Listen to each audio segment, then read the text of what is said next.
Get ready for the dictation. 10 seconds. 5 seconds. Start. Ladies and gentlemen, I extend a hearty welcome to all of you at this conference of land reforms and land records. I specially welcome Chief Minister of Punjab, who is representing the state after a long time. I do hope that many of the problems which can be tackled only by a popular government will not become easier solution. The governor had done a good job. Successive governors have done well. But there is a limitation on what a governor can do, and beyond those limits, it has to be done only by a popular government. So I am glad that he attends this conference. He has taken special interest in this subject, and I hope it will be possible for his government to show results. My colleague has already placed before you the outline of the deliberations which you are going to have. I need not to repeat all that he has said, but let me start by asking why this conference has become necessary. The central government have nothing to do with land reforms. According to the constitution, they fall completely within the purview of the state government.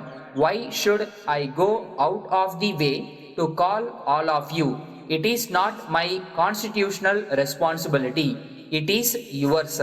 After 50 years, and if you ask me, it is much more longer than 50 years, because land reform was one of the accepted programs of all the political parties even before independence.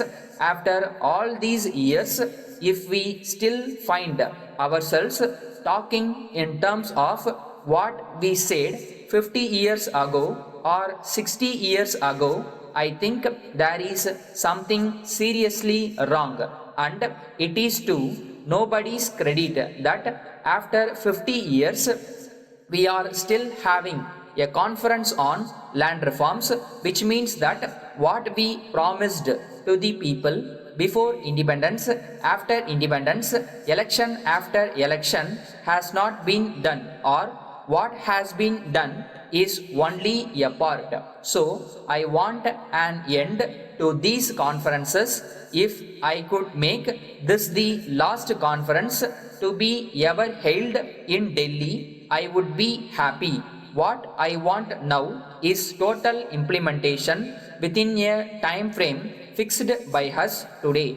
We have told the chief ministers that all the surplus lands available under the land ceiling laws in the states should be distributed before the end of this year. Now, the record which I have before me very clearly indicates that we are nowhere near that. It is possible that there are some special difficulties.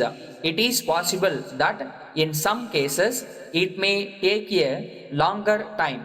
Then I want to know what the agrarian structure in this country is going to be ultimately. I want to know whether in a particular village all the land that is to be made available to the landless has been made available, and if there are any more landless people.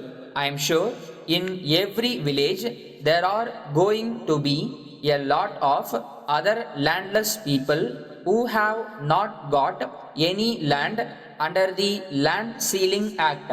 Then you will have to think of something else for them.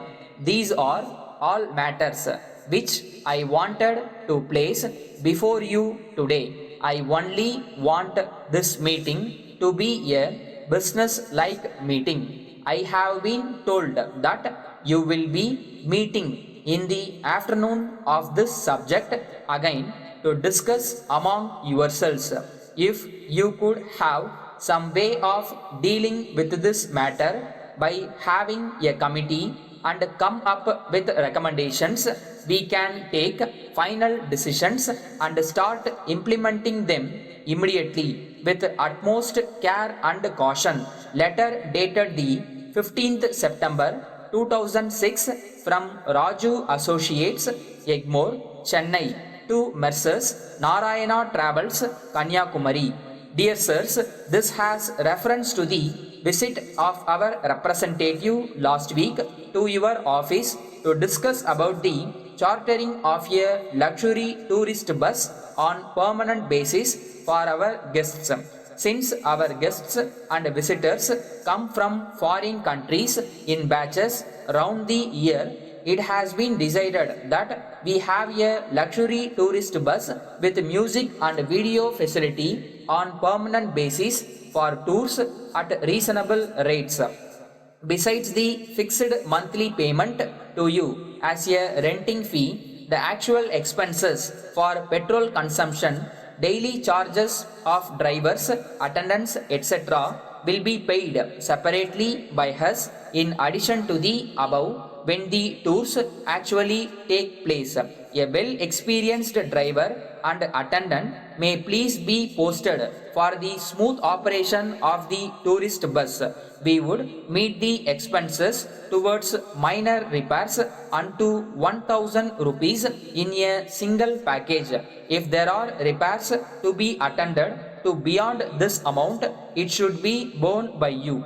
It may be stated that the matter has not yet been finalized, though we are very eager to finalize it soon, because one batch of our visitors would be here from Russia within a fortnight. Our representative will call on you again in a day or two. We hope you will sign an agreement with him in this respect. Yours faithfully,